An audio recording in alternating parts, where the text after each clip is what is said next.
මම මොකුත් තේරෙන්නේ නැතුව වගේ බලාගෙන හිටියේ කෙල්ල දිහා.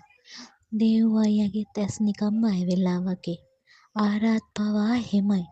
මං දන්නේ නෑ ඇයි එහෙම කියලා. කේසර තමුස කොහෙද ඉන්නේ? අපි තුන්දෙනාගෙන්ම මුකුත් අහන්නේ නැතුව ඒ කෙල්ල මහා සද්දෙට කෑ ගැහැව්වේ. මෙච්චර කෑ ගහලත් ලොකු අයියා එළියට ආවේ නැති එක තමයි මට පුදුමේ. තාෂාලි මේක කතා කරන්න වෙලාව නෙවෙයි. ඔයා මෙතනින් ගියොත් හොඳයි. බැරිම තැන දේව් අයියා ඒ කෙනාට එහෙම කිව්වම ඒ කෙනා හරි සමච්චල් හිනාවක් පා කරලා ආපහු එළියට ගියේ මුකුත් නොකිය. මං එහෙමම ගියේ දේව් අයියා ගාවට. මේ කවුද කියලා අහන්න වුණාට වචනයක්වත් අහන්න බැරි වුණේ ඒ ගියපු කෙනා ආපහු දොරෙන් මතුවෙනවා දැක්ක හින්දාමයි. දෙවියනේ මට හුස්ම ගන්න පවා අමතක වුණේ එයාගේ අතේ හිටපු කෙනාව දැකලා.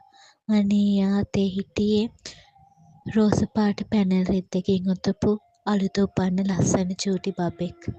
දේව් ආරාත් දෙන්නගේ ඇස් පවා විසල් වුණේ අතේ ඉන්න කෙනාව දැක්කම. මේ දේවල් පස්සේ විසඳගන්න තිබ්බ දෙව්සර මෙහෙම දෙයක් නෝනා නම්. මෙයා මොනවා කියනවද කියලා තේරෙන්නේ නෑ මට. ඒත් මං ප්‍රාර්ථනා කළේ අනේ දෙවියනේ මට හිතුණ දේ නම් වෙන්න එපා කියලාමයි. ඒත් එක්කමයි අක්කත් ක්ලචර්ස් එක ඇන ඇන සාලෙට ආවේ. මට හිතෙන්නේ අක්කට නිින්ද ගිහින් ඉන්නේ නැත්තේ. අක්කා ආවෙත් අර කෙනා අතේ ඉන්න දරුවා දිහා බලාගෙන. ඒක දැක්කම අක්කගේ ඇසුත් ගැස්සෙනවා දැක්කම කවුද නංගි මේ? ඇයි මේ වෙලාවේ මෙහෙට ඇවිත් තියෙන්නේ? මගෙන් එහෙම අහද්දි නම් මට හීල් වුණා සත්තයි. මේ ඇවිත් තියෙන්නේ අක්කා පණ දෙවෙනි කොට ආදරේ කරන කෙනාව හොයාගෙන කියලා දැනගත්තොත් මොනව නොහිතේද කියලායි මට හිතුනේ. ආරාත් පවා අක්කා දිහා බලාගෙන හිටියේ හරි අසරණ විදිහට. මෙයාලා කවුරුත් මට කේසර කොහෙද කියලා කියන්නේ නැහැ. තමුන්වත් මට කියනවද කේසර කොහෙද කියලා? මට තව වැඩි වෙලාවක් නැහැ. ඕනිවට එපාවට අක්කා දිහා බලාගෙන ඒ කෙල්ල කියද්දි නම් අක්කා ඒ කෙනා දිහා බැලුවේ ඇස් නළලේ තියාගෙන. අක්කා එයා දිහායි දරුවා දිහායි මාරුවෙන් මාරුවට බලනවා දැක්කම. ඇයි ඔයා කේෂව හොයන්නේ? මොකද්ද ඔයාගේ ප්‍රශ්නේ? අක්කා සැකෙන් වගේ එහෙම අහද්දි නම් දේව් අයියා ඇස් දෙක පියාගත්තේ එයාට නම් මේ දේවල් දකින්න බෑ කියන්න වගේ. ඒත් එක්කම ආරාත් ගියේ අක්කා ගාවට. ඔයා කවුද මගෙන් මේ දේවල් අහන්නේ? කෝ කේසර? ඒ පාර නම් ඒ කෙනා උපරිමේටම තරහ ඉන්න එක කිව්වේ. එතකොටම තමයි ලොකු අයියත් සාලේට ආවේ. ඒ ඇස් හොඳටම බය වෙලා. දේව් ආරාත් දෙන්නත් මොනවා හරි දන්නවා මේ ගැන. ආරාත් දේව් දෙන්නම ලොකු අයියා දිහා බැලුවේ දැන් නම් බේරුමක් නෑ කියන්න වගේ. ඔය ආවේ මට ඕනි කෙනා. එහෙම කියලා එයා දරුවත් අරගෙන ගියේ ලොකු අයියා ගාවට. මං බැලුවේ අක්කා දිහා. ඒ ඇස් වලින් කඳුළු ගලන්න ඔන්න මෙන්න. ආරාත් කියන්නේ නම් පුදුම සහෝදරයෙක්. එයා අක්කගේ අතක් අල්ලගත්තේ මොකුත් වෙන්නේ නෑ කියන්න වගේ. ලොකු අයියට නම් හොඳටම දාඩියක් දාලා වගේ. ඒ ඇස්වල තියෙන්නේ බයක් කියන්න හොඳටම තේරුණා මට. කේසර මං ආවේ මේ ප්‍රශ්නේ දැන්වත් ඉවරයක් කරගෙන යන්න. ඔයා දන්නවා මේ දේවල් මගේ කැමැත්තෙන් වෙච්ච දේවල් නෙවෙයි. ඔයාටයි ඕනි උනේ මෙයාව හදාගන්න. මං ඔයාට ආදරේ කළේ නෑ කේසර. ඔයයි මගේ පස්සෙන් ආවේ. මං ආදරේ කරන්න වෙන කෙනෙක්ට. මට මෙයාව කීයටවත් එපා. ඔයාගේ උමනාවටයි මෙයා ඉපදුනේ. දෙවියනේ මොනවද මේ ගැන කියවන්නේ කියලා හිතුණා මට. එතකොට මේ දරුවා ලොකු අයියාගේද? ඒ දේ ඇහුවම මට දැනුනේ ඔළුවේ අකුණු 7-8ක් පිපිරුවා වගේ හැඟීමක්. මට එහෙමනම් අක්කට කොහොමද දෙයනේ? තමන් මැරීගෙන මේ ආදරේ කරලා තියෙන්නේ කලින් වෙන කෙනෙක්ගේ තුරුලි සැනසීම හොයලාව කෙනෙකුට කියලා වගේම ඒ කෙනා ඒ ලෙයින් උපන්න දරුවාම එපා කියලා දීලා යන්න හදනකොට මේ දේවල් පෙනෙද්දි අක්කට මොනව නොහිතෙන්නේ නැතිද? එදා ලක්ෂාන් අයියා කියපු කතාවේ තේරුම මොකක්ද කියලා දැනෙව් තේරුනේ මට. දෙයියනේ මගේ අත ඉබේටම මුව ළඟට ලං වුණේ ඒ හැම දෙයක්ම මට ඉබේටම තේරෙද්දි. මං බැලුවේ අක්කා දිහා. ඒ කම්මුල් හූරගෙන කඳුළු කැට වැටෙන්නේ මේ දේවල් දරා ගන්න බැලුව.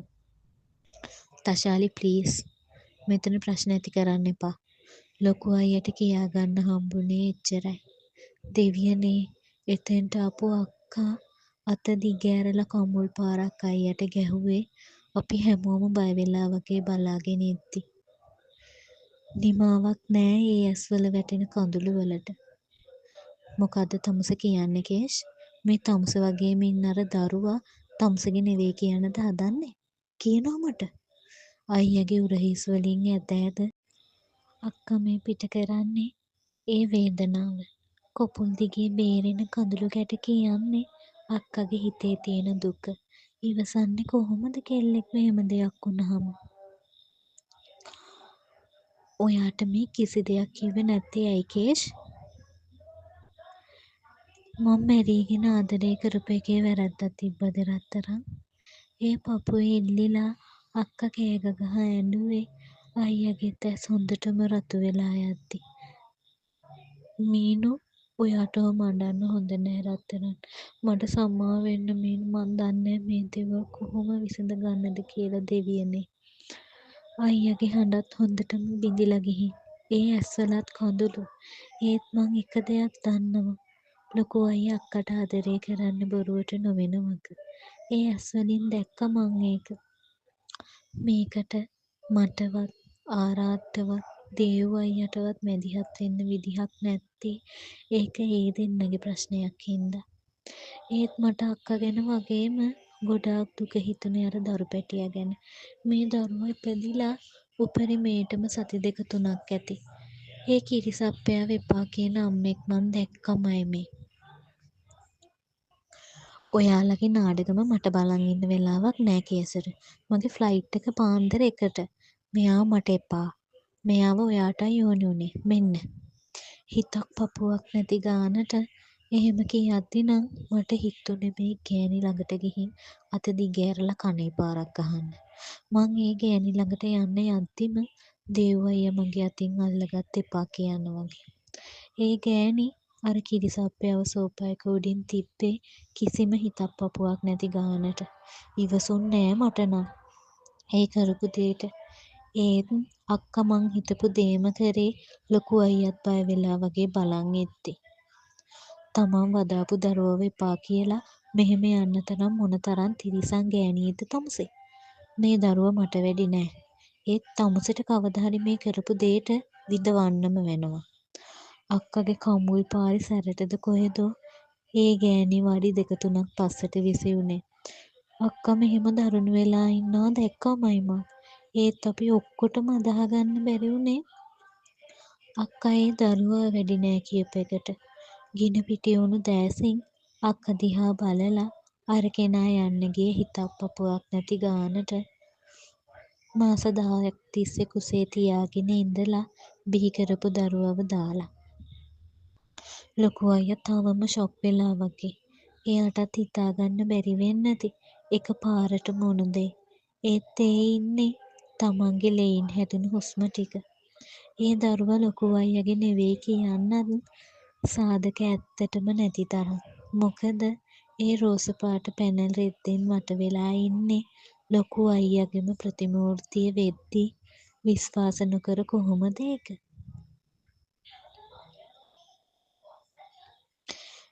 ලොකු අයියා හිටියේ මූණත් බිමට හරවගෙන. අක්කත් හිටියේ හොඳටෝම අඬ අඬ. ඒ කිසි දෙයක් නොදන්න මේ කිරිසප්පයා චූටි කටත් උල් කරගෙන සුව නින්දක. ආරාත් දේව් දෙන්නත් හිටියේ හොඳටම ගොළු වෙලා වගේ. මීනු මං ලොකු අයියට කියන්න පුළුවන් වුණේ එච්චරයි. අක්කා අයියා දිහා බැලුවේ ගිනි පිට වෙන ලේ වැකුණු ඇස්වලින්. අක්කා බලපු පාරට අයියාගේ මුව ගොළු වෙලා ගියේ ඉබේටමයි. මට කිසි දෙයක් අහන්න ඕනේ නෑ කේෂ්. අදින් පස්සේ ඔයාගේ මගේ යයි හොඳයි ඉවරයි. මට ඔයාව දකින්නවත් ඕනේ නෑ ආපහු. ඔයාගේ නිදහසට කරුණු මට එපා. පාඩුවේ ඉන්න දෙනවා මට. අක්කා ඒක කිව්වේ එයාට උපරිමයටම තරහ ගිහින් ඉන්න හින්දා මිසක් මොන දේ වුණත් එයාට ලොකු අයියා නැතුව බැරි වග මං දන්නවා. අපි කිසි කෙනෙක් එයාට කිසි දෙයක් කියන්න නොගියේ ඒ හිත හොඳටම රිදිලා තියෙද්දි අපිත් මොකුත් කියන එක මේකට වෙලාව නොවෙන හින්දා.